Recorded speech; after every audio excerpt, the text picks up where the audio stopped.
It's my entire social life. I come every Monday, Wednesday, and Friday. I try to be here by 7. I originally swam about 2 miles each time, and then later I started walking in the pool about 2 miles, and as things progressed, I now do about 20 minutes on the cross trainer each day. I do it before I sit down to drink my tea, because if I don't get up and do it. But I blame the wife for having no difficulty after my heart attack. I think that it had a tremendous bearing on it. What does this place mean to you? It's my salvation. It's gotten me my balance and strength and so much more mobility than I had just after going through physical therapy.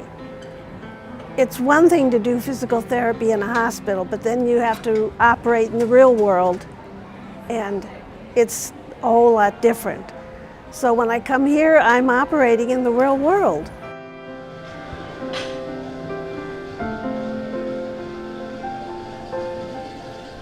I've had fun. I've met people here that were, I guess, the same way I was, that they may have been very high in age, but they were very young in thought and action. When you have people come in here that are 106 years old and still working out, that says, oh, maybe I can do the same thing.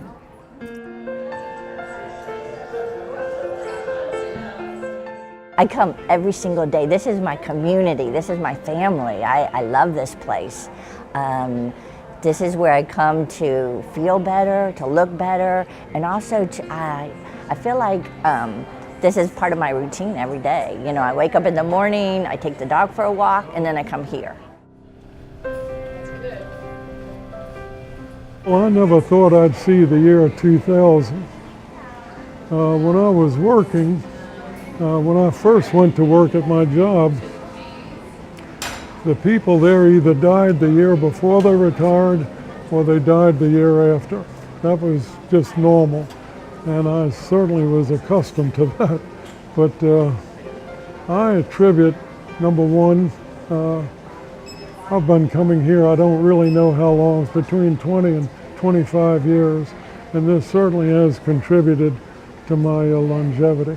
No doubt about it. You know, the programs you go to, the people they bring in here that give talks, nutritionists, other doctors, and that's important.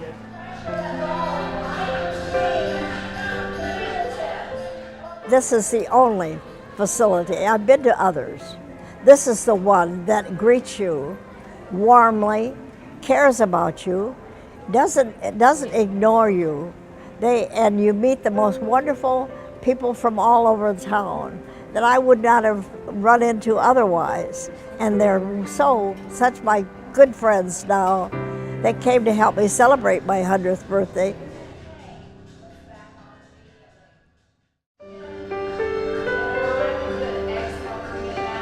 Well, it's sort of an intimacy. It's the fact that after exercise class, we hang around and we have coffee together afterwards.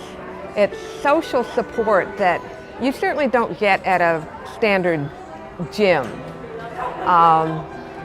And that is really special in terms of keeping your motivation up, getting feedback and friendship and support from others.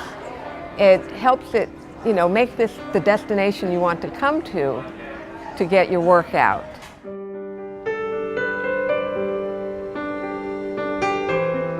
It's not just a building here. It's maybe the memories of the friends you've made. It's a place where you come to make changes for good, for your body. That's what I think. Yeah. They have good personnel here. I like the people who work here, and they're friendly and they're knowledgeable. Dr. Mary Cox is wonderful person, and she inspires me to lead a long and healthy life.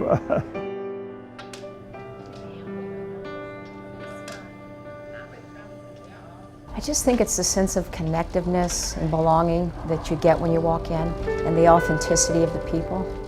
They just, you know, walking through the parking lot, I don't even get into the building where people are engaging, even before they knew who I was.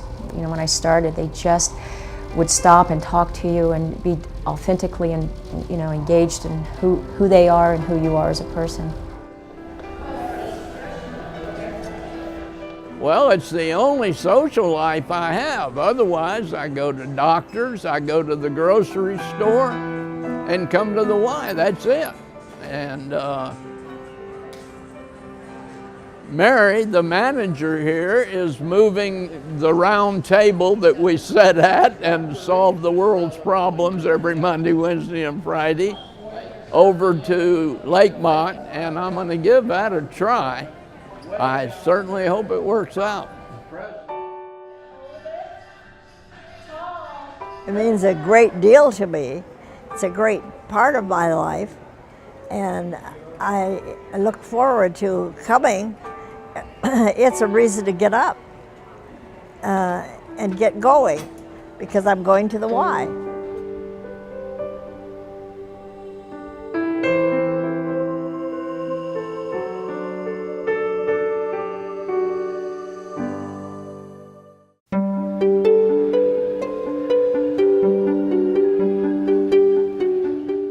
Today I'm happy to say I'm 138 pounds.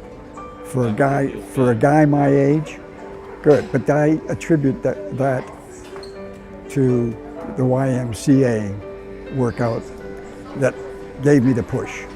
The culture is family, and we take care of each other. You know, when you go to a certain class every Monday morning, you see the same people. And if somebody's missing, you go home and you call and say, "Hey, what's up? Do you feel okay? Are you sick? Are you all right?"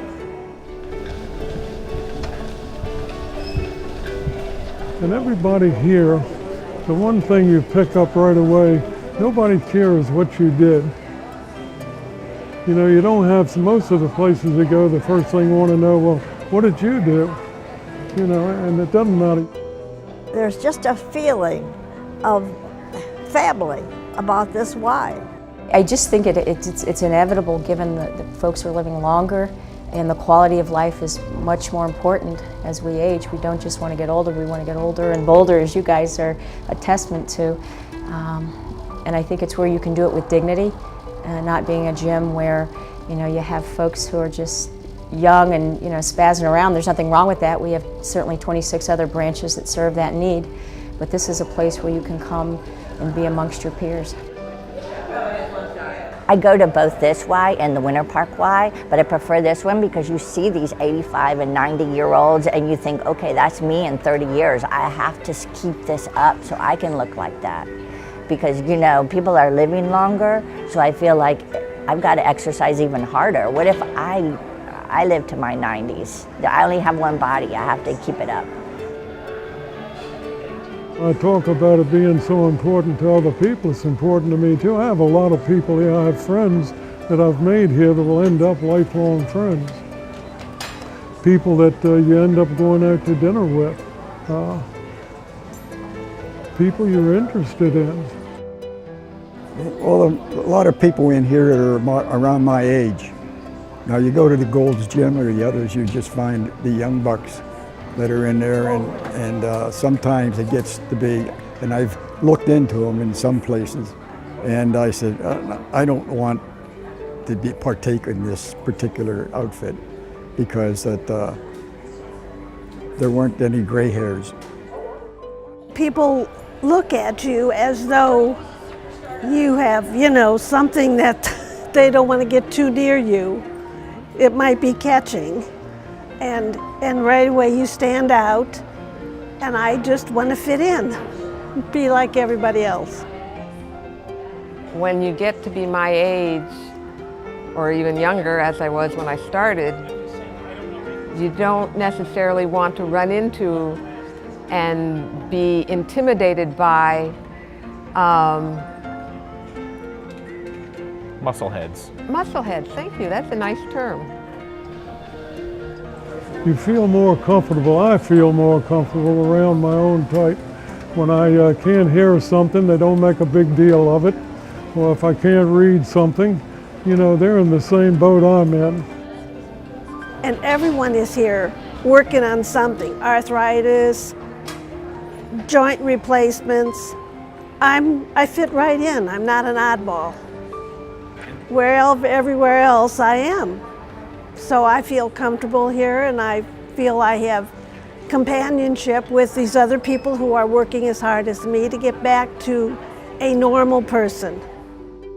It keeps me active physically, and living alone, you've got to be pretty capable or you have real problems. I have a dog, and my dog and I live alone, so I have to cook for myself and so forth, and take care of everything. I'm very sad about it. I know in the long run we will have a brand new, beautiful facility. And this one, admittedly, has had its best years. But I am hoping that we can establish the same coziness and intimacy in a state-of-the-art facility that we've had here. And that is part of what I try to do or will try to do as a member of the board. A lot of times the our members are going like, if we go to Winter Park, it's not the same, or even the new Crosby's not going to be the same. And I really say that it is about the person that makes up the culture. It's not about the building. People make up the environment, and we make the culture. And it's just something about the folks that come here that have been here for 20 or 30 years. They have, married and buried and have celebrated and cried together. They may have joined as individuals, and then they've just become family.